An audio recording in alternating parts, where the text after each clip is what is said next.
no one likes the idea of being outflanked. And when the Ukrainians do penetrate more deeply, all these units off to the side, they'll start getting very, very twitchy and deep. We'll see. I think we're going to see a bit of a rout, to be honest with you, when that happens. So. Hello and welcome to Frontline for Times Radio with me, Kate Chabot. And today we are joined from Kiev in Ukraine by former British Army officer Simon Woodiwiss. Simon was an infantry officer before working around the world as a security specialist managing risks for large infrastructure companies. He's now based in Ukraine as director of Objective UA, where last year he worked with a variety of combat units along with battalion and brigade commanders. Simon, welcome to Frontline. And we can see Kiev behind you. Can you just tell us a little bit more about the nature of your work and what's going on in Kiev at the moment? Sure. Well, as you can see, it's a beautiful sunny day here in Kiev. This is pretty much every day for the last few months. The skies are not full of Russian aircraft. They're not full of drones. There's nothing like that happening. That is a fairly rare occurrence these days, thanks to the fine work of the Ukrainian Air Defense boys and girls. Just behind me, you can see St. Michael's Church, monastery. That's also used as a hospital, in fact, and an area and a place for people to get better, obviously. And down in the foreground, you've got a whole load of smashed up Russian armored vehicles, which have been there for pretty much the whole of the war. So bar seeing those tanks there, does life at the moment feel relatively normal in Kiev? Feel very normal in Kiev, yeah. There's lots of fantastic restaurants. People are going about their daily business. There's a conference going on right here in this hotel. I'm actually on the roof of the Intercontinental Hotel right now. So I'm very grateful for the general manager allowing me to use the space. It's not where I normally hang out, unfortunately, or fortunately. But as you can see, it's a great looking place to come and work. So Simon, in your role as director of Objective UA, can you just explain a bit more what you're doing exactly? Sure. It's basically education and risk management. We've also got a training wing that's part of Objective UA. It's called heatukraine.com. So HEAT stands for Hostile Environment Awareness Training. So that's medical training, mine awareness, unexploded ordnance, that sort of thing. How to conduct yourselves in hostile environments. It's not really that hostile here, but there are obviously some heightened risks the closer you get to the front line. So that's the training part of the company. We're speaking to a lot of NGOs. We're speaking to a lot of multinationals back in the UK and around the world. In fact, to just basically to try to get them to manage their risks better. As I said, it's a process of education because a lot of people have got a fairly dim view to what's going on here in Ukraine. And actually, it's a relatively benign environment. As I said earlier on, the skies are not full of Russian aircraft and drones. Stuff does come this way occasionally, but it very, very rarely gets into the city. The biggest danger, if there is anything coming, is a little bit of falling debris. But it's really a relatively benign business environment. So what we're trying to do, as I said, is educate people, tell them what it's really like here, to encourage and support them when they do come over here, introduce them to the right people, make sure they're comfortable doing business, and hopefully help them to improve the situation here in Ukraine. And how is it working? Are you finding that there is an interest to invest, to come to Ukraine, to set up in Ukraine? There's a huge amount of interest, Kate. That's I'm glad you asked that. I mean, there are some blockers, I'm afraid, and those include the cost of insurance. So where in somewhere like Iraq or Afghanistan, it was an easier win for a lot of the big companies. They knew that because the blood and treasure had been spent by people from their own governments, etc., or their own countries rather. They knew that the contracts were going to be coming their way. In Ukraine, it's very different. They're sophisticated, they're proud, they're very bright people. Their economy is definitely going to be moving in the right direction in the not too distant future. There's all sorts of manufacturing here. They've got a very strong tech industry here. So companies coming here might not see the obvious benefits immediately. So if you've got prohibitive insurance premiums, then obviously people are going to be thinking twice about whether or not they want to come here. What I'm trying to do at the moment is I'm communicating with several people, brokers, and underwriters, and actuaries, and syndicates, and lawyers in London, and I'm working with a couple of companies. And what we're planning to do is bring people over here, show them what it's really like, and giving away some of our intentions, in fact. And we're also going to be running seminars in the UK. So if anyone's interested in being involved in those, to either come over here and see what it's really like and to meet the right people, or to come to some of our seminars in London when we run those soon, and again, get in touch. Just to talk a little bit more about the work you were doing last year when you worked with combat units along with a battalion and brigade commanders. Can you tell me a bit more the kind of advice you were giving or how you were involved exactly? How to do things, and it's going to sound a little bit sharp maybe. How to do things in a more professional manner, like we would do back in the West. It's a fact, I'm afraid. There's still a bit of a sort of Soviet mentality, or there was certainly back then when it came to combat operations. We were not as involved as some people might think, and certainly not as involved as many other brave people that came here to help Ukraine. But what we tried to do was educate people into changing tactics, to using certain bits of equipment in a more effective manner, and to win, basically, to win. They were very much on the back foot when some of us came out here beginning of last year, and a lot of people did come out here. Things have definitely changed for the better. Can you tell me a bit more about this Soviet mentality you were talking about, and how that actually showed itself in the way they wanted to do things militarily, and what you were telling them to do in terms of tactics and how they lead their soldiers? What did you have to advise on? Yeah, I'm not going to go into too much detail as to what we got up to. It's confidential. I don't want to get arrested by the people I'm trying to help and get kicked out of the country. This, the way the Russians do things. I'm not going to lie. I've got a few notes here. I'm going to keep referring to those because I spent a long time preparing for this. I wanted to get some good messages across. I'll tell you about my experience with Russian troops. Profound weakness at all levels is probably a good statement. I think their weaknesses, Russian weaknesses, are one of the Ukrainians' greatest assets. Compared to NATO forces, they're absolute rubbish. So a message to our friends in the Baltic states and Poland, and this is not me being naive here, they really don't have anything to worry about with any Russians marching their way soon. They are in a shocking state. What they have done very well, of course, is prepare defensive positions, possibly using some forced labour. I've heard rumours of that in some areas. Extensive fortifications. We've heard all about the layers of minefields, the Dragon's Teeth, the ditches, the berms, etc., and the strongholds. But that's pretty much it. The Russian Air Force is very poorly trained. It's micromanaged, or it has been. It's not been as active as much as people might think, and they're very scared. The Ukrainians have got a lot of great equipment donated by the West, and they're going to get a lot more. So when the Gripens arrive, when the Fighting Falcons arrive, any Russian pilots that are stupid enough or brave enough to get too close to the front, I think you're going to see the wrong end of some very advanced air-to-air missiles, like the fantastic American AMRAAM, that's advanced medium-range air-to-air missile, and maybe even the British European Meteor missile. They're going to see those coming their way. By the way, see them coming their way. But it's going to be a bit one-sided. So I'm talking about their airborne forces, the VDV, the so-called elite troops. To put it mildly, they're not elite by any stretch of the imagination compared to the British Parachute Regiment and the British Army. They're just, it's just a world apart. They really are. They're unprofessional Russian troops. They're poorly trained, they're poorly equipped. Their equipment is falling apart a lot more now than it was. They've got woeful leadership at all levels. They don't have the fantastic senior engineers and junior engineers that we have in the British Army. Their level of leadership at the officer corps is just rubbish. They don't care about their men like we used to care. Certainly I used to care, and all the guys I knew cared about our men. They're drunk and disorderly at the best of times. Their morale is lower than shark excrement.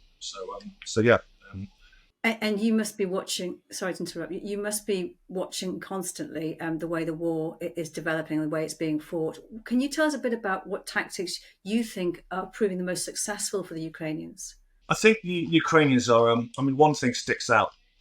There's been a lot of chat recently about people sort of thinking that they're not doing enough, but what they've been doing for many, many months is shaping the battlefield. I'm sure you've heard that phrase. They're very good at shaping the battlefield, and what that means is basically that they're setting the conditions to suit their operations. There's a danger, of course, that the longer you shape the battlefield, the longer your enemy can prepare the ground that you want to take. But I think the Russians have probably done as much as they want to or can do, and they're very much under pressure from Ukrainian artillery now. So what are the Ukrainians doing now? What are they doing very well? Interdiction by long-range fires. So they're using guided munitions, obviously, to retreat the enemy in depth, to take out the logistical nodes, command functions, gun lines, whatever presents itself as a target. I heard a good phrase. I'm not doctrinally pure. I'm not sure if I was ever doctrinally pure, but I'm certainly a bit off the I'm not very sharp on that now. But I heard the great Gerald Petraeus talking on another podcast, a fantastic Ukrainian latest by the Telegraph people. He spoke about stretch, starve, and strike. Stretch is what I think we used to call fixing, so fixing the enemy in place, preventing him from manoeuvring, for rotating troops. Troops can only last for about 3 days before they get sort of a little bit battle weary. Russian troops are being left in place for weeks, if not months. So doing that, starving them, of course, is classic attritional warfare, sort of grinding them down at the front and at the back. And so striking. Like I said, I'm not doctrinally pure. You probably need to get some of your very smart people described in your podcast, the podcast front page to polish up my ramblings there. But, just interesting what you said earlier when you were praising the military leadership by the Ukrainians. What are they doing right, which the Russian leadership is doing wrong? And why is there such a gap between the way they do things? Well, as I said, one of the greatest strengths is the Ukrainians. The Ukrainians is just how bad the enemy is in a lot of cases. Another fantastic strength, of course, is their bravery and their smarts. And the third great strength for Ukrainians is Western support. They've had a lot of advice from a lot of very brave people, non-serving officers, of course. People are not serving over here; they're serving in other countries as well, serving for their home countries. So they have been getting a lot of advice. And what have you seen about the way that training that they've had? Because obviously we have Ukrainians in the UK being trained by the British military. What have you seen about the way they've changed and the way they've adapted that to the battlefield? There's a bit of a split here.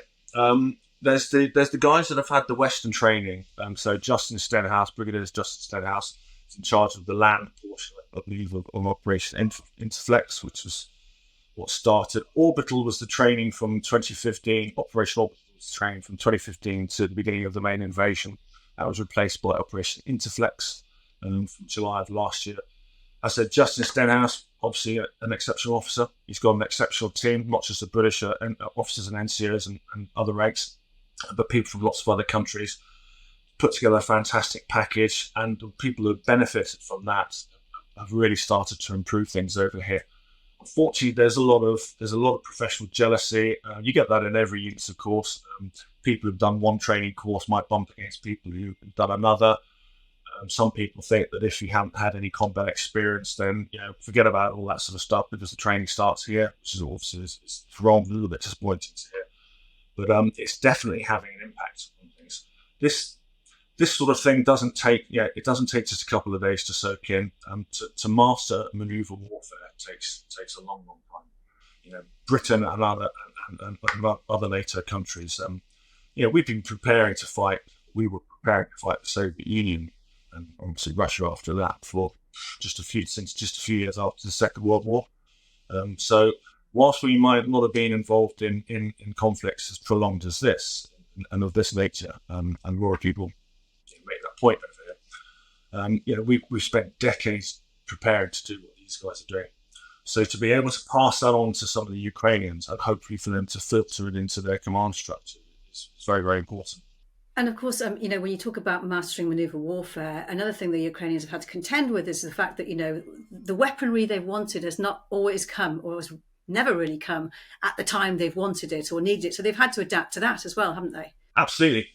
These guys and girls have been learning on the hoof, and learning a very difficult job on the hoof, picking up skills as they go along. They've spilt a lot of blood. They've spent a lot of treasure, theirs and ours.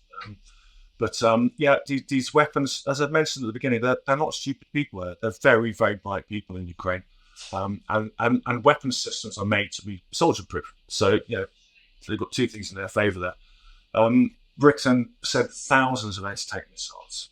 And that, along with the bravery of the soldiers here, stopped Kiev being overtaken. And obviously, anti-tank missiles come from places like America as well. So that's something to be really proud of, and I am. But these weapon systems are easy to master.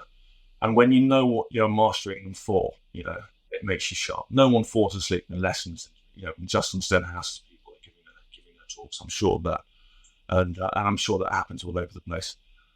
This is not training for an exercise. This is the real deal here, and they're mastering everything we give them very, very quickly indeed. And they've had to be very inventive in the weapons they use them, when they use them, if they use them. Can you give us a bit of an insight of how they've managed to manage that? How do you mean by that? Sorry. Well, they've had to sort of, and because things have been, for example, they're having to fight on the front line without air supremacy. They're having to deal with weapons arriving at certain times, and some of the weapons that have been donated we haven't actually seen on the battlefield yet. What have you seen in the way that they're working out how to use, what they use, when, and how much? Yeah, I mean, they're that's just, again, bright people, and there's an urgency here. So they adapt and overcome very, very quickly. But they're not knocking together. I mean, improvised IEDs have been made here, but there's been such a flow of equipment, low level equipment coming in here. A lot of stuff's been testing here, which is obviously sticks in the craw a little bit, but it's for their benefit ultimately. They have mastered things very, very rapidly, and I haven't heard. I mean, you can always ask for more stuff. There's a few things I would like to talk about actually that I think need to be worked on here. And there's actually I thought before we chatted, I thought what would I really like to see here? What do I think could really save some Ukrainian lives and help them in the battles? So I'd like to talk about those, if you don't mind. The breaching. The breaching is Hannah Malia, who's a spokesperson at the Ministry of Defence. She's also one of the Ministry of Defence's subordinates. She said some time ago that small units were being used on multiple fronts to try and penetrate the enemy defensive lines. That's okay when you've got all the right equipment, in my humble opinion. But I think when you don't have some of the things I'm going to talk about in a second in your inventory, then you can get ground down really quickly.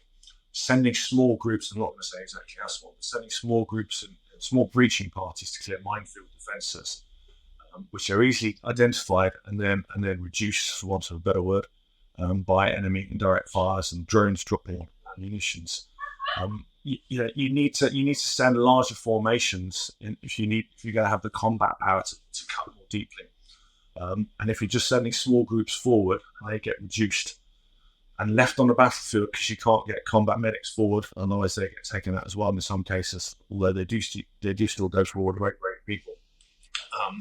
Sending more teams in along exactly the same axis is not good for morale, amongst other things. So I think there are some changes that need to be made there. I think there need to be larger groups of people, which requires more command and control, so greater coordinated instructions maybe than we're seeing in some cases. And there's two things in particular that I think are really needed here.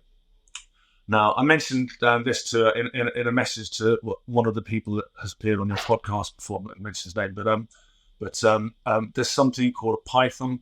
So it's a minefield breaching explosive hose. You replace something called Giant Viper when I was in. I never saw it actually used, but what Python is, it's a thick hose with a non-sensitive high grade explosive in it.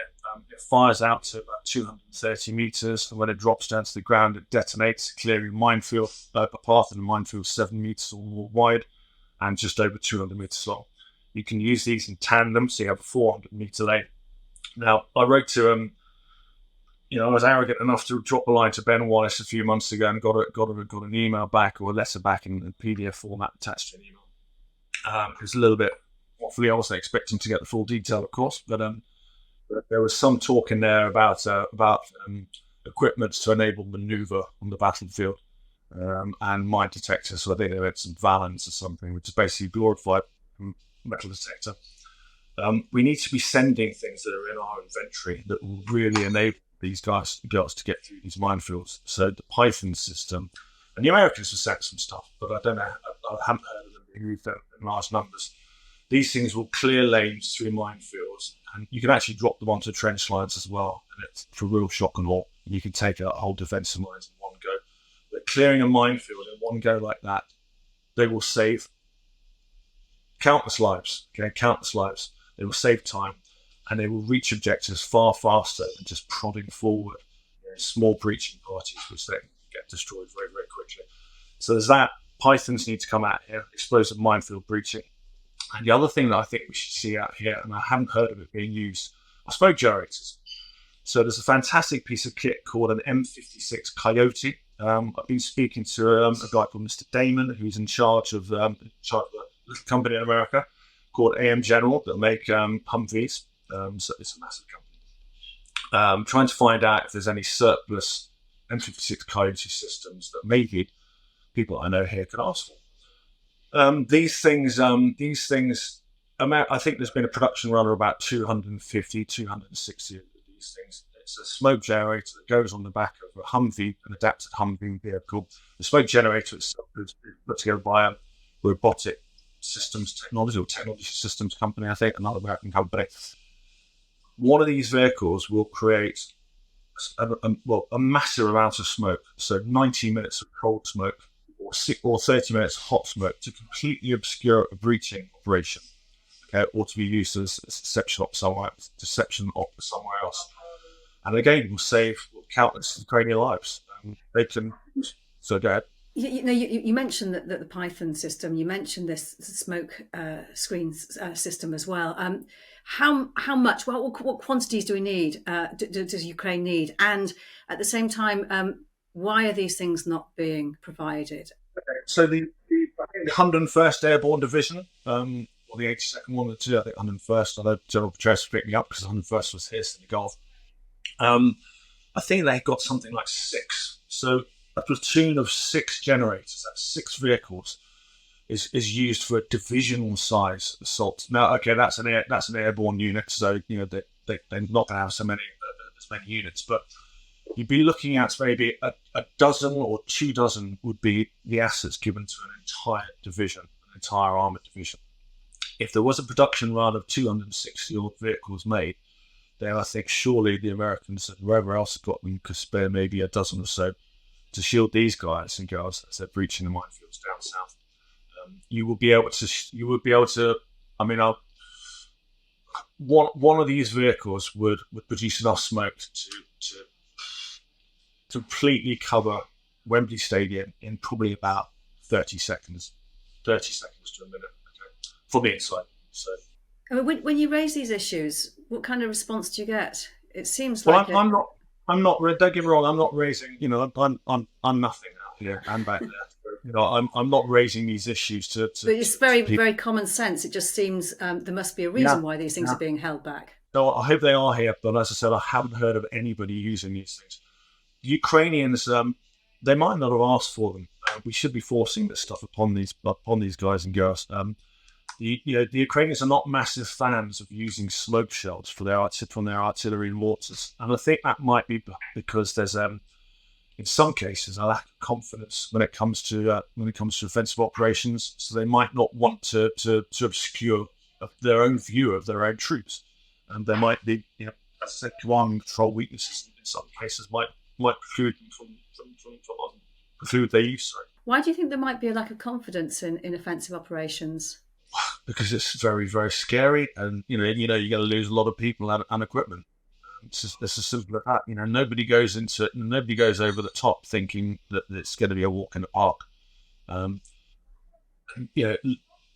haven't had that.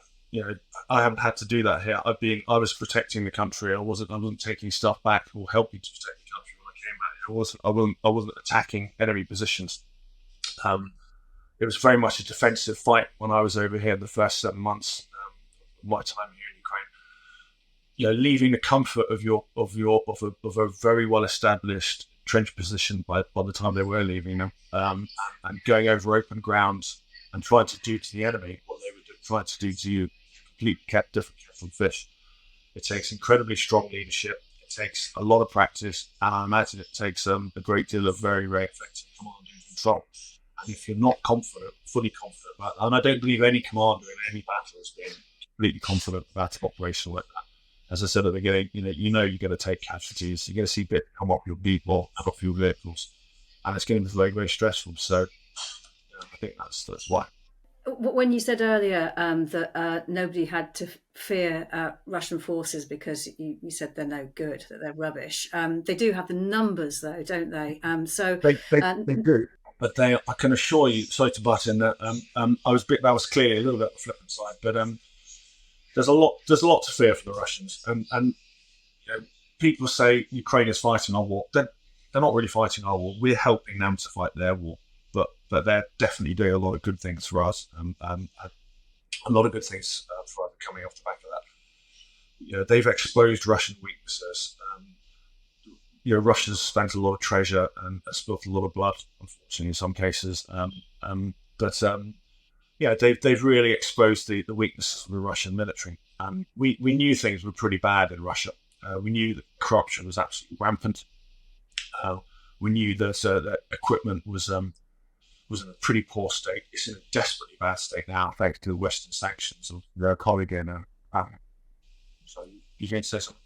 Yeah, I was going to say, I was interested in what you were saying before about the quality also of the leadership, because now that the Defense Minister Shoigu and General Gerasimov are very much responsible for the way this war goes, and there's no General Surovikin in the picture. He's out, and he's responsible for those very strong defensive lines, which are widely regarded as the best things the Russians have done in this war so far. I mean, what do you think we're going to see from the Russian side now? Right. I mean, only a fool will predict the outcome of any battle or war, I think.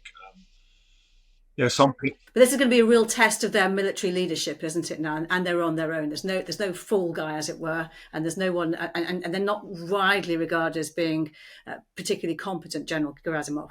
No, they're awful. They're awful commanders. I mean, Shoigu I don't think he's ever had a proper command position, so he's ever actually commanded men. Certainly not in an army, I don't think. These guys they're oligarchs in uniform. I think there's 37 private armies in Russia, and about 25 of those are actually on the battlefield here in Ukraine. So being a commander is, they have their own. Shoigu certainly has a private army. It's something else should have built for. It's another thing you can put a receipt in for, and it's another way of generating some private income. They're not competent commanders.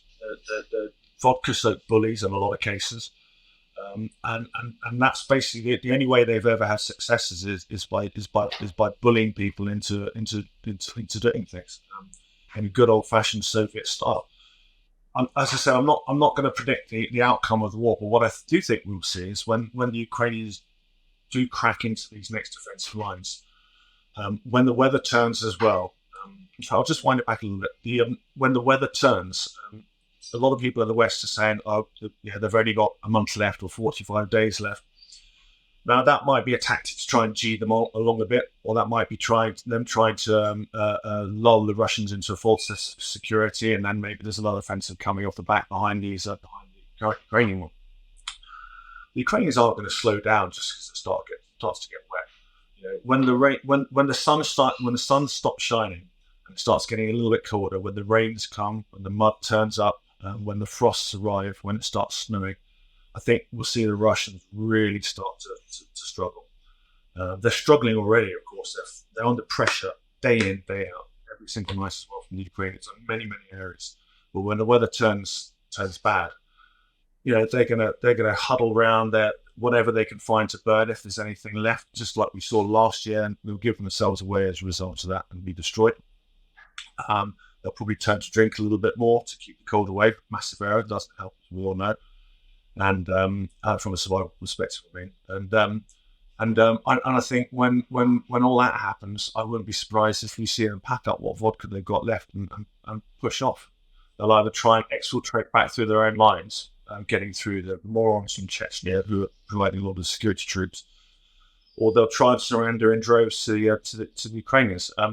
If there are any Russians going to be watching this and do speak English, then enter the words "I want to live" into any search engine, remembering to turn on a Western VPN first of all, and you get instructions on how to surrender to the Ukrainians. I understand that something like 45,000 Russians have actually looked at these websites and tried to make contact in some weird form. Certainly looked at them. So I think when the weather turns bad, I think things will actually start to improve for the Ukrainians. The vehicles that we've been given them in particular are designed to work in Northern European and Arctic conditions, especially Scandinavian stuff. The tracks are wider than you get on BMDs, And BMPs, well, BMP is an infantry fighting vehicle the Russians have been using for decades. The BMD is an airborne version of that, wafer thin flanks and frontal armor, actually made of aluminium, so they burn quite nicely when they do go up. But these things got very, very small tracks. They will sink into the mud. The stuff that we've been giving them, so Bradleys, some of the armed vehicles that we've been giving them, the fantastic CV90 from Sweden. These all got wide tracks. They'll just race across the air, as long as they're not too heavily laden. They'll race across the mud and the snow far better than the stuff that Russians have got. So yeah, I'm looking forward to the weather turning bad. Yes, it's an interesting perspective, and I'm really glad you shared that with us. The Kremlin has said that Ukraine has targeted a Russian patrol ship in the latest news as we're talking now, with 5 naval drones in the Black Sea, and it follows that Storm Shadow missile attack on the Russian submarine and landing ship in Sebastopol. Do you get the sense? I know you said you're looking forward to winter. Do you get a sense already that the momentum is with Ukraine? Yes, I think I think it is. I mean, the Russians are, they're on the back foot. Their morale, as I said, is lower than shark excrement, and they're not going to stick around for the little man in Moscow when the pressure really builds up. And I don't think that the pressure is really on in a lot of places. No one likes the idea of being outflanked. And when the Ukrainians do penetrate more deeply, all these units off to the side, they'll start getting very, very twitching deep. We'll see. I think we're going to see a bit of a rout, to be honest with you, when that happens. So fascinating. I mean, can we just talk a little bit about drones? And we've seen the repeated use of drones on both sides for either repeater attacks or dramatic one-offs that have quite an effect. I mean, how much of a difference do you think the use of drones is having in this war? I think enough's been said about drones, to be honest with you. So I don't want to sound rude there, but I mean, I was never. Drones have got a great role to play here from an observation point of view. And obviously being adapted by these very clever boys and girls to drop stuff. And the Russians, unfortunately, are doing the same thing. They're vital, obviously, if you want to see over a hill, see the on line of sight. Very good at blowing stuff up. What I don't really like is seeing, and that you need them to target enemy positions when you're using long range fires, of course. I think there's an over reliance on them when it comes to short range indirect fire control. What we need to see, I think, more is training. I'm sure they've probably done this back in the UK and other countries, but they probably do it here as well. But people don't really do anything unless there's a drone. And I get that. But if you're attacking a position, or if you're defending advancing troops, and we haven't seen a great deal of that here from the Russians for a long time, then I don't think it can be good old-fashioned forward observation officer, mortar fire controlling, where you're directing artillery using direct line of sight optical devices, also known as binoculars, using direction finding equipment, also known as a compass. And if you use those, then I think they'll be able to bring fires down a lot more effectively when they're trying to get through certain positions that they can see. Using a drone, what generally happens is they'll give quite a long grid reference, and if the rounds don't hit, they'll give another long grid reference to try and adjust for it. It used to be taught down south how to sort of add, drop, and bring rounds onto a line. Looking at the target, I think not enough of that happens out here, and that would save a lot of the dumb artillery rounds and the normal high explosive rounds, which are ridiculously expensive now. But that's another subject. Can we just, on another subject, talk about the partisan activity and their ability to disrupt and destroy Russia's supply lines, their ammunition storage, military facilities? What do you think? How big is their role, do you think, in the counteroffensive? Partisans, I can't really comment on partisans. Never worked with them. I know a couple of people who have sort of done stuff, but Ukrainian people. But I think just as with the majority of French resistance fighters in the Second World War, and the majority of resistance fighters from other countries back then, these people are fighting for the most righteous causes, sort of freedom and occupied territories. Incredibly brave, incredibly dangerous work. there's a risk of being betrayed by your own people or by sympathisers in these occupied territories. And the tricky thing is, I think, the thing is to know when to show your hand. At the beginning of August last year, I sent a couple of messages to a couple of people here about what I'd do if I was general here, and that would be. Well, that was actually, so this is on, I said, the beginning of August last year, to go from just south of Zaporizhzhia down to Melitopol, the closest point on this to the south, which is only about 70 odd kilometres away, because there's actually a big lake that comes in. Melitopol sits at the top of that, from the coast. And that would sever the land bridge. You don't even have to go all the way there in order to sever the land bridge, because as long as you push your mobile artillery forward, or deep strike weapons when they arrive, or what they are here now, then you can actually sort of cut off supply cords. With the partisans, the other reason why I thought it would be a good idea to go straight down there, I mean, as lots of people did, I'm sure, was the Axis would have gone straight through the largest area of partisan activity in all of the occupied territories. These people obviously have to be very careful when they show their hand, as I said. But when friendly forces are advancing on an axis approaching your area, that's when they would be very, very useful. They could create havoc and mayhem in rear echelon areas and behind Russian lines. They could stop. They could blow up trucks and railway movements if there are any close by. They could prevent reinforcements coming up. They could sow discord and fear wherever they were. It would have a massive impact. I think that's what we will see as the Ukrainians get a little bit closer down that axis. There was an interview this week that went out with the head of the army, General Sir Patrick Sanders. And in that interview, he was saying that being able to adapt in warfare is absolutely key, and that winning the war is kind of like a Darwinian kind of situation where the quickest to adapt will survive. In that light, how do you interpret the way this war might develop? Because it does look like the Ukrainians have been the quickest to adapt. Yeah, I mean, full stop. Yeah, the Russians, it's almost like they can't learn. And that's because so there's something called mission command. Okay, mission command is vital, especially when you're during operations. There isn't any on the Russian side of things. They're very, very stuck in their mindset. So they micromanage. So I mentioned before with the Russian Air Force that they always used to have these set piece exercises with the big retrieving the Commodores, whatever they call them, would turn up and everything would look good. And there might be a couple of mistakes, but generally everything would be stage managed to show that they are fantastic pilots and all the rest of it. It's kind of like that with the militaries, with the army as well. They're micromanaged.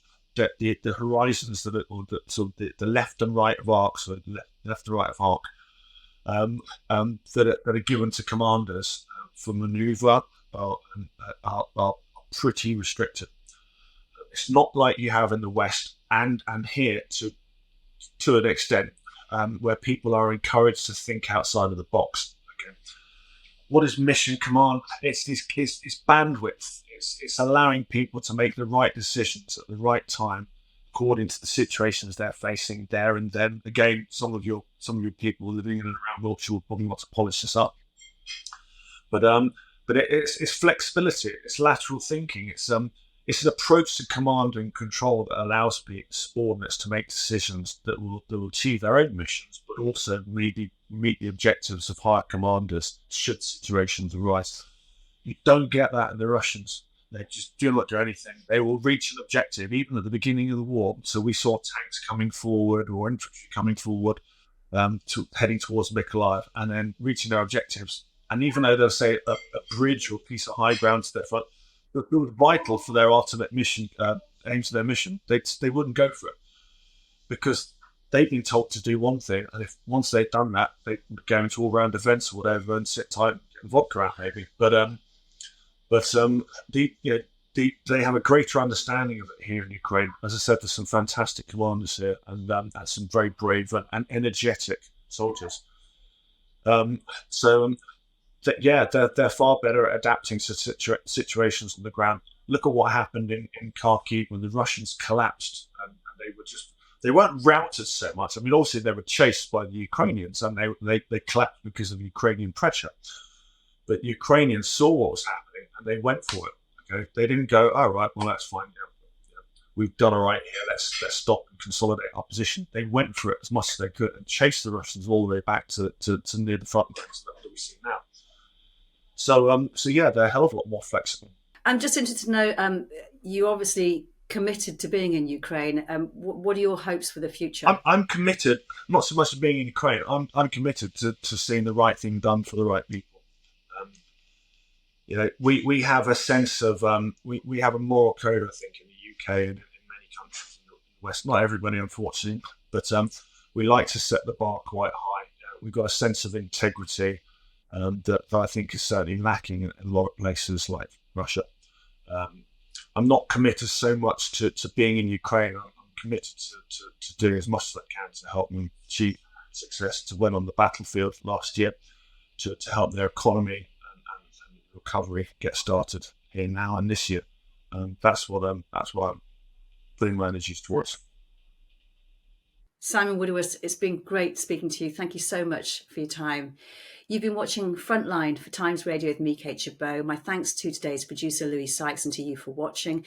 If you'd like to support us, you can subscribe now or listen to Times Radio for the latest news and in-depth analysis, or go to thetimes.co.uk. For now, though, thanks for watching. Love Ukraine.